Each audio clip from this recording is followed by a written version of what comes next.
painful procedures you could possibly have. They take a corkscrew-like device and they screw it into the bone, and then they pull it out, like you take a cork out of a bottle. Now, if you ever need a bone marrow biopsy, make sure they put you under, because you don't want to experience the pain of a bone marrow biopsy. It's like a ridiculous amount of pain. You'll jump off the table. There's something called the chandelier sign, and it's in women who have pelvic inflammatory disease. When you touch their cervix, they hit the chandeliers. That's where they get the chandelier sign. They jump off the table because it hurts so much, the chandelier sign. So this is spongy bone here. Notice it goes in all different directions. So it imparts strength from multiple directions. This is compact bone. What bone is this? Femur. Femur. Very good. What part of the femur is this? The neck. The neck. What part is this? The head. The head. What is this part? Trochanter. Greater trochanter. Right. And this is spongy bone. Notice there's no central canal here. There's osteocytes that live in the canaliculi, that live in the lacunae, and there's canaliculi which open to the bone marrow. Weight-bearing bones, the trabeculae and the epiphysis of the femur transfers forces from the pelvis to compact bone of the femoral shaft. The medial side of the shaft compresses. It causes tension on the lateral side. So the compression forces are on the medial sides. The tension on the lateral side is going up in this direction. Now, you may have noticed the day of my colonoscopy, I was stuttering. I don't know if you noticed. That was from the anesthesia. I was stuttering. I don't normally stutter. I don't know why I threw that in here. I was embarrassed by it. The periosteum is a membrane that covers the outside of the bones, except in joint cavities. There's an outer fibrous layer and an inner cellular layer. The fibers are interwoven with those of tendons.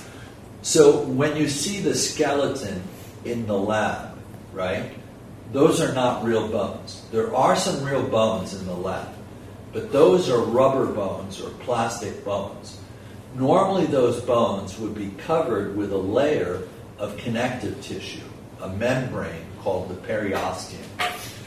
Perforating fibers are fibers that become incorporated into bone tissue and increase the strength of attachment.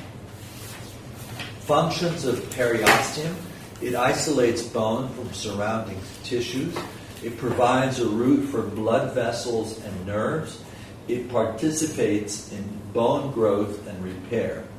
Now, when I say it provides a route for nerves, has anybody ever kicked you in the shins?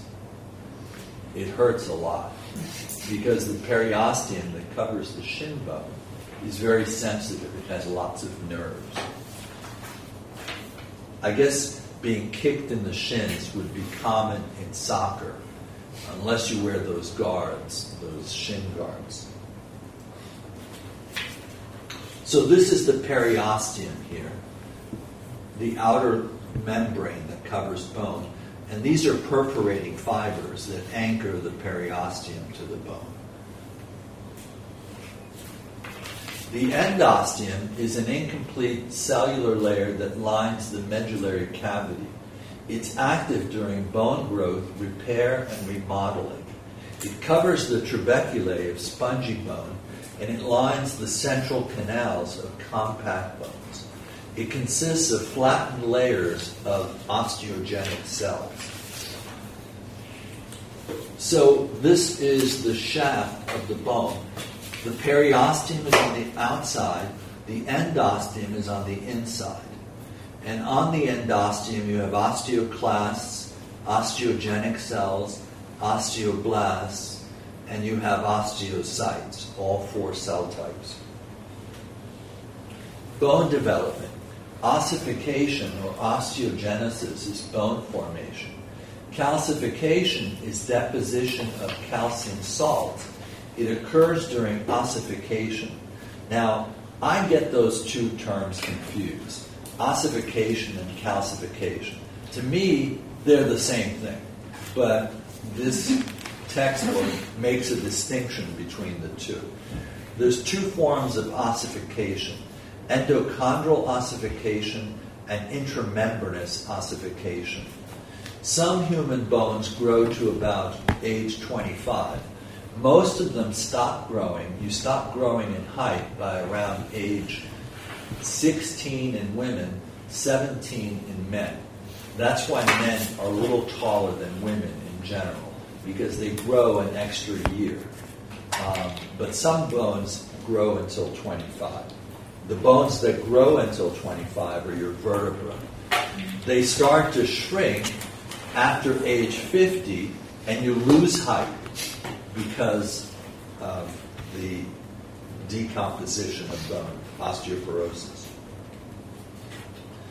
Endochondral ossification is how most bones form, and cartilage is replaced by bone. Now, so there's two forms of ossification.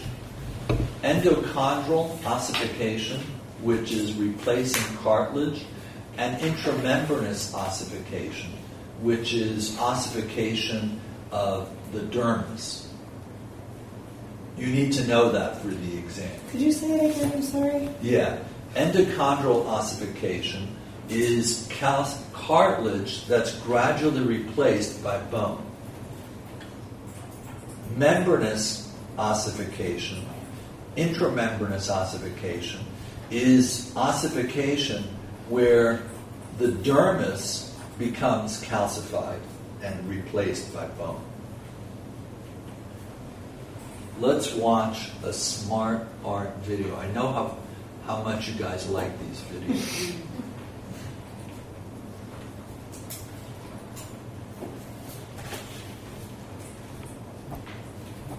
Welcome to another Anatomy Physiology Smart Art video where we guide you through important work.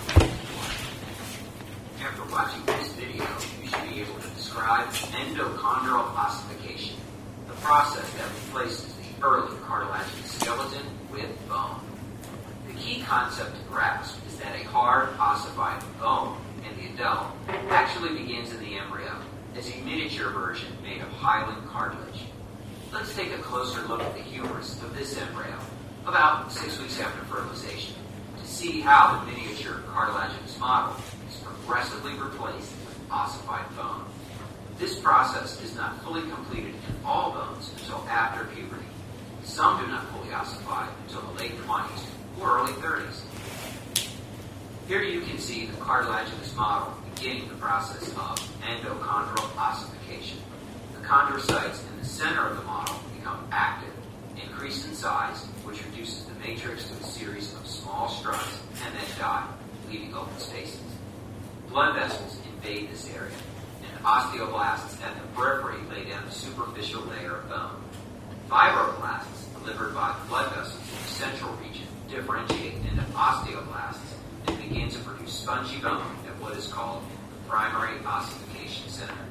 Over time, the primary ossification center undergoes remodeling that forms the medullary cavity. This process repeats at multiple secondary ossification centers located at the epiphyses. The epiphyses retain a thin layer of articular cartilage within the joint cavity. This layer will remain in the adult, and it covers the ends of your bones today. The epiphyseal plate separates the epiphyses from the diaphysis.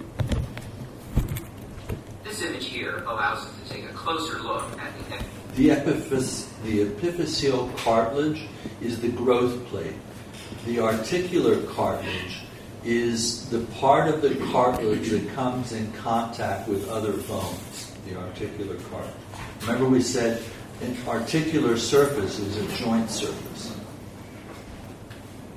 Epiphyseal cartilage to see how lengthwise growth of the bone occurs. Chondrocytes on the epiphyseal side of the plate continue to divide and enlarge, while those on the diaphyseal side die. Osteoblasts migrate to this region and lengthen the bone, by laying down more bone. At puberty, various hormones cause the epiphyseal plate to be fully replaced with bone. This epiphyseal closure signals the end of skeletal growth. To summarize, endochondral ossification is a process in which we see the early hyaline cartilage skeleton replaced with hard ossified bone. It begins in diaphysis at a primary ossification center and proceeds at multiple secondary ossification centers in the epiphyses. Hyaline cartilage remains at the epiphyseal plate to regulate lengthwise growth of the bone until skeletal maturity is reached and the plate ossifies. Articular cartilage remains in the joint cavity, covering the ends of long bones. So what? Why is it important to understand how bone grows? Well, the presence of an epiphyseal plate rather than an epiphyseal line tells us that a person's skeleton is still growing. An X-ray of mature bone that has stopped growing can reveal a distinct epiphyseal line. However, an X-ray of immature bone shows what appears to be open spaces because the cartilaginous epiphyseal plate is not visible in X-rays. Also, Those aren't broken bones. That's where the cartilage is between the bones, that it's still growing. Those lines. so, fractures of the epiphyseal plate are serious and require careful treatment because the damaged bone may stop growing at this site, risking asymmetrical limb length as the opposite limb continues to grow normally. You guys have heard of dwarfs? The dwarfs, it's called dwarfism. Their torso grows normally, but their arms and legs fail to grow. And they have short arms and short legs. And that's because the cartilage at the epiphyseal growth plate does not grow in length. Now, they don't like to be called dwarfs, like Snow White and the Seven Dwarfs. They like to be called small people. Now, midgets, on the other hand, are small all over. So everything is small. Their torso, the arms, the legs, everything is small in a midget. And the smallest person is like this tall. The smallest person. The tallest person is 9 feet tall.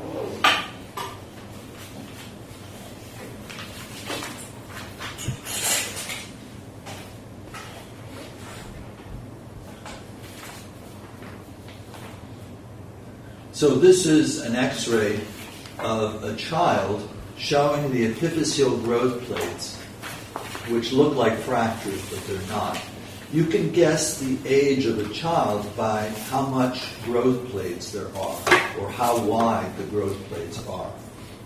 This is probably a 5-year-old. This is an adult. Notice there's no growth plates. Appositional growth is growth in width. We already know how bones grow in length at the epiphyseal growth plate. When appositional growth occurs, growth in width, it thickens and strengthens long bones. Layers of lamellae are added at the outer surface. The deepest layers become replaced by osteons. During this process, osteoclasts slowly remove bone matrix at the inner surface of bone, enlarging the medullary cavity. Now you're probably wondering, what the hell is he talking about? I'll show you in just a moment. Intramembranous ossification, also called dermal ossification, because it occurs in the dermis, it produces dermal bones such as the mandible, the lower jaw, and the clavicles, the collarbones. I'm not going to go through the steps of intramembranous ossification because it's very nebulous. I don't think it does justice to it. But you should know for the test the difference between endochondral ossification and intramembranous ossification. Can you say it again? I'm sorry. You should know the difference between endochondral ossification and intramembranous ossification. Endochondral ossification, cartilage is replaced by bone. In intramembranous ossification, the dermis is replaced by bone. Remember, the dermis is connective tissue underneath the epidermis.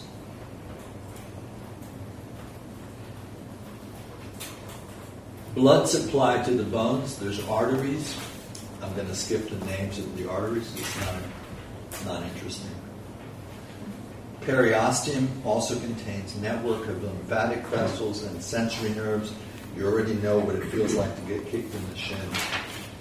Bone remodeling occurs through life. It functions in bone maintenance by recycling and renewing bone matrix. Every year, you replace 90% of your bone. So a year from now, you'll have brand new bone. You'll break down your old bone and make new bone in a year. So you're not the same person a year from now that you are now. You're a different person. Which is a good thing, right? It involves osteocytes, osteoblasts, and osteoclasts. Normally the activities are balanced. If removal is faster than replacement, the bones weaken. If deposition predominates, bones strengthen. So what are the cells that break down bone? Osteoclasts. And what are the bones that build up? What are the cells that build up bones? Osteoblasts. So if you have more osteoclasts than osteoblasts, you'll break down bone. All the treatments for osteoporosis, that's the thinning of the bones with menopause and older age, the treatments involve inhibiting osteoclasts. All the treatments for osteoporosis involve inhibiting osteoclasts. The effect of exercise on bone. Mineral recycling allows bones to adapt to stress. Heavily stressed bones become thicker and stronger. So you know that the leg bone of an elephant is much thicker than the leg bone of a giraffe because the elephant weighs more and the bone has to be thicker and stronger. Exercise, particularly weight-bearing exercise, stimulates osteoblasts.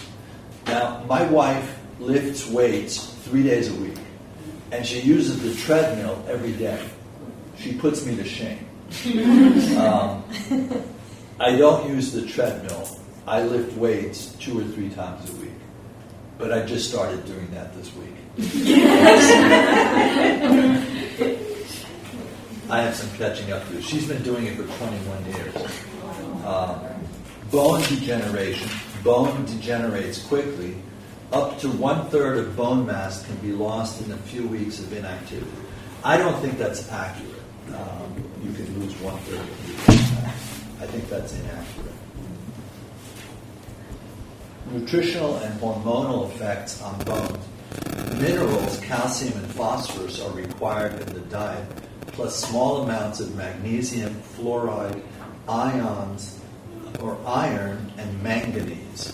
Now, there's a debate about putting fluoride in water. Since fluoride is found in toothpaste, there's not necessarily a need for fluoride in water. And fluoride can cause weakening of the bones. It can cause strengthening of the teeth, but weakening of the bones. So there's a move to ban fluoride from the water supplies. New York City water has fluoride in it. Long Island doesn't have fluoride in it.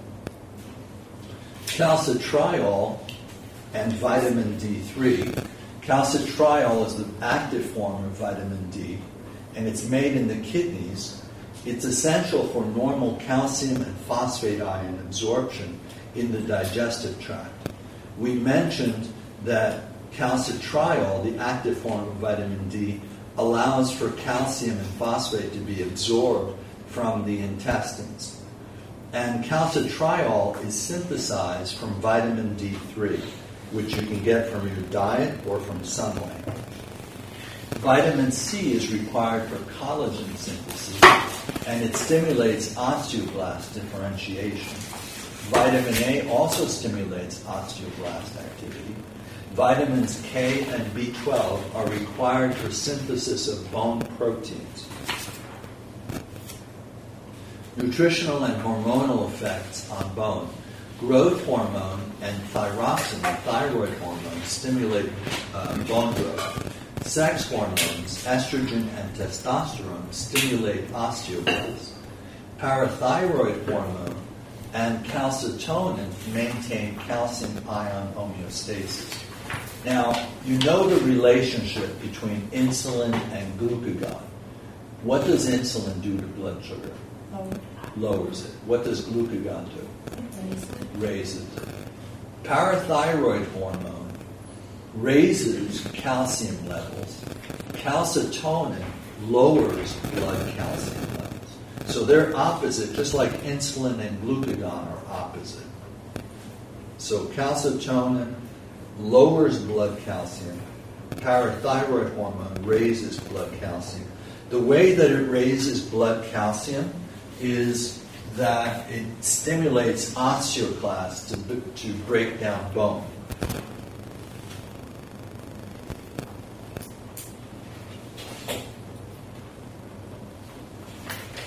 Welcome to another Anatomy and Physiology Smart Art video, where we guide you through an important piece of art. After watching this video, you should be able to identify the hormones, organs, and homeostatic mechanisms that maintain healthy levels of calcium ions in blood. This image illustrates the organs involved in calcium ion homeostasis in blood: the intestines, kidneys, and bones. The intestines serve as the site for calcium absorption from diet into the blood. The kidneys excrete calcium from blood via urine.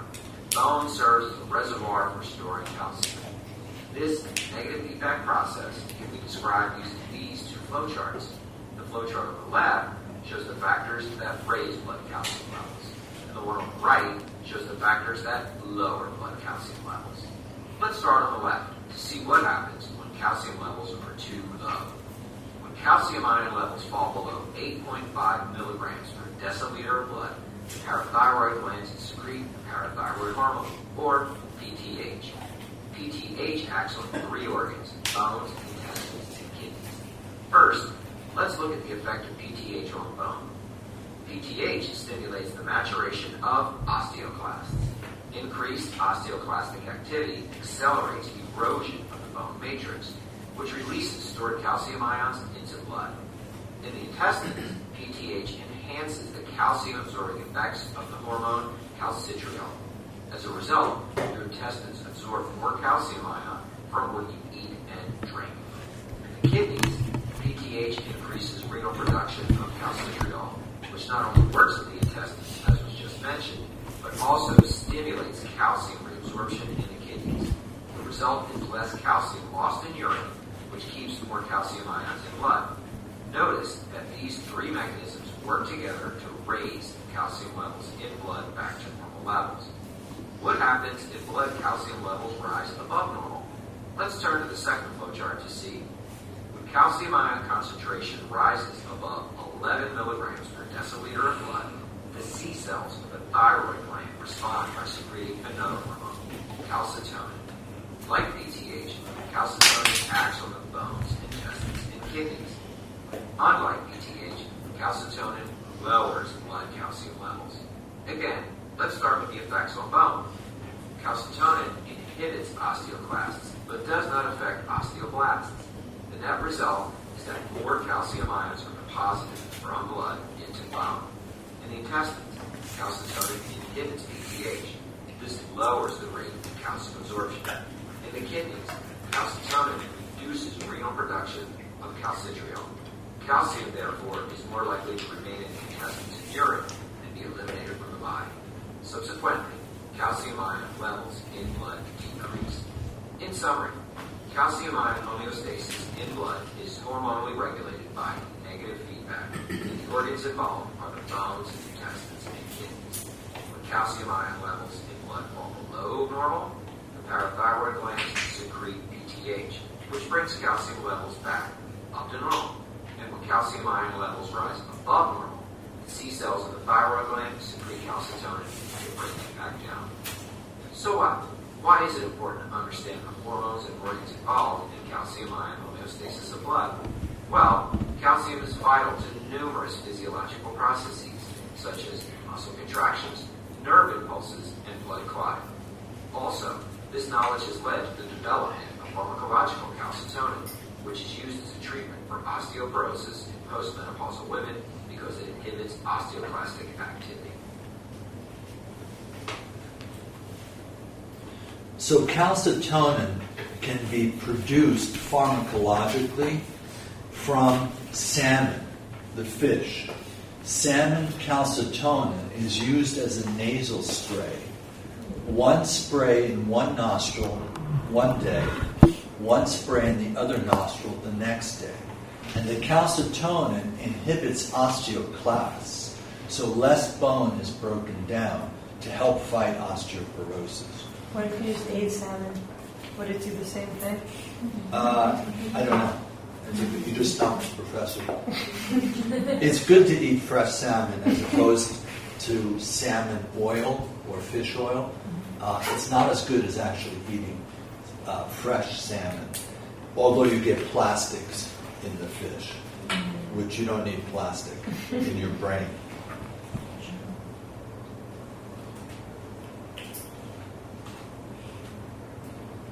The skeleton is a calcium reserve. The bones store 99% of the body's calcium in addition to other minerals, and calcium is the most abundant mineral in the body. Calcium ions are vital to many physiologic processes. So organic compounds, 33% is collagen. Calcium is 39%. Phosphate is 17%. Hormones and calcium ion balance. Calcium ion concentrations in body fluids must be closely regulated. Parathyroid hormone and calcitonin affect storage, absorption, and excretion of calcium ions in bones, storage, digestive tract, absorption, and kidneys, excretion. Parathyroid hormone is produced by the parathyroid glands in the back of the thyroid. It's 4 little glands about the size of a pea. Some people have 2 of them, some people have 6 of them. Most people have 4 of them. It increases blood calcium levels by stimulating osteoclast activity. It increases intestinal absorption of calcium by enhancing calcitriol secretion by the kidneys, and it decreases calcium excretion by the kidneys.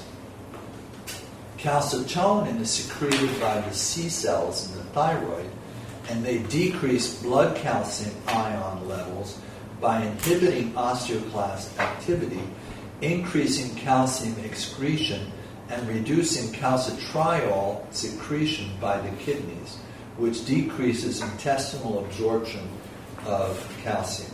Now I'm going to skip this because I find these really boring. And the video went over. Fractures are cracks or breaks in the bones due to physical stress. You can have an open fracture, which is a compound fracture, or a closed or simple fracture. Major types of fractures are listed there. We'll look at some fractures. Notice this doesn't look right. This is a fracture here. This definitely doesn't look right. Another fracture. This is a compression fracture of the vertebra. Have you ever seen people, old people, that walk like this and they look down at their feet when they walk? Have you ever seen that? Yeah. That's because they have osteoporosis and compression fractures in their vertebra. And the vertebrae form wedges that cause the body to stoop forward. That can be prevented, by the way, by treating osteoporosis, getting enough calcium and vitamin D, and doing weight-bearing exercise. So there's no reason for that to occur. tooth loss comes from osteoporosis too. If you ever see older people that have dentures, that's not because they've had cavities.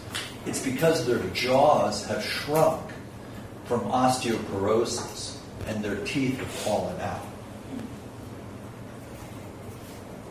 This is obviously a fracture. This is less obvious, but it's a fracture. You can see the lines. Nobody would get this wrong, that this is a fracture. You don't have to be a radiologist. This is subtle. It's called a green stick fracture because it doesn't go all the way through. It's a partial crack, like a green stick. This is a Colles fracture. It's pretty subtle. This is a Potts fracture. This is at the ankle. The Colles fracture is at the wrist. Skateboarding accidents where people fall on their wrists develop Colles fractures. Now, a lot of skateboarders use protective, what should we call them, guards on their wrists to prevent fractures. Fractures are repaired in 4 steps. Fractured hematoma or hematomato, callus formation, spongy bone formation, and compact bone formation. The fractured hematoma produces a large blood clot. It establishes a fibrous network, and the bone cells in the area die. So you get a lot of bleeding in a broken bone. Callus formation, the cells of the endosteum and periosteum divide and migrate into the fracture zone. The calluses stabilize the break. The internal callus develops in the medullary cavity. The external callus of cartilage and bone surrounds the break. So here's a fractured hematoma. These fragments will be reabsorbed by macrophages. This is the formation of a callus. This is an internal callus. This is an external callus. Periosteum and the endosteum. Spongy bone formation. The osteoblasts replace central cartilage of the external callus with spongy bone. And compact bone formation repairs bone that may be slightly thicker and stronger than normal. So you get the replacement of the calluses by spongy bone. Eventually you form an external callus that the bone is actually thicker at the area where it was broken. This is now stronger than it was originally, this bone. This will eventually straighten out. So it's temporarily thicker than the rest of the bone, but it will straighten out. Osteopenia, bones become thinner and weaker with age. Osteopenia is inadequate ossification, reduction of bone mass, begins between the ages of 30 and 40. Women lose 8% of their bone mass per decade. Men lose 3% of their bone mass per decade. The epiphysis, vertebra, and jaws are affected the most, results in fragile limbs, reduced height, and tooth loss. Osteoporosis is severe loss of bone mass, compromises normal function. Over age 45 occurs in 29% of women and 18% of men. Why do you think it's more common in women than men?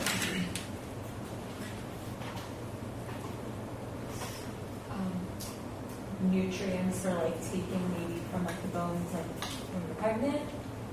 Could be. But what if you've never had children? Menopause? Menopause, right. What hormone drops in menopause? Estrogen? Estrogen. What does estrogen do to bone? Makes it stronger? Makes it stronger. So estrogen drops off the face of the earth in menopause. Men's testosterone will continue until they're like 80 or 90. It slows down. So their bones remain stronger. They get everything better. Yeah. But they don't live as long. That's true. That is true. Men don't live as long as women. I was in a Bible study today, and the guy that was in the Bible study was 103 years old. He had a hat that said 103 on it. And he still drives and is active. His sister is 99 and a half. He's 103 and a half. You had to mention the half. Hormones and bone loss. Sex hormones help maintain bone mass. In women, osteoporosis accelerates after menopause. Now, if they call menopause in women, shouldn't they call womanopause in men?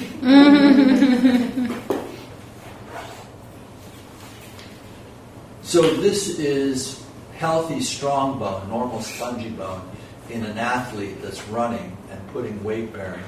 This is a woman with osteoporosis. Note the spongy bone has holes in it and it's wider. Cancer and bone loss. Cancerous tissue releases osteoclast activating factor, which stimulates osteoclasts and produce severe osteoporosis. Someone with cancer in their ankle can step off the curb and break their ankle.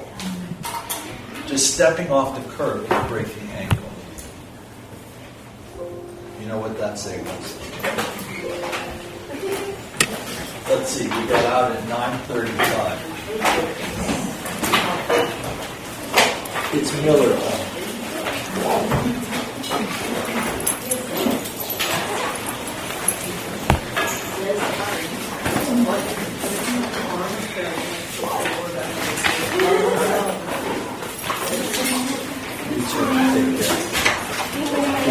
I'm sorry, I'm always in Good night.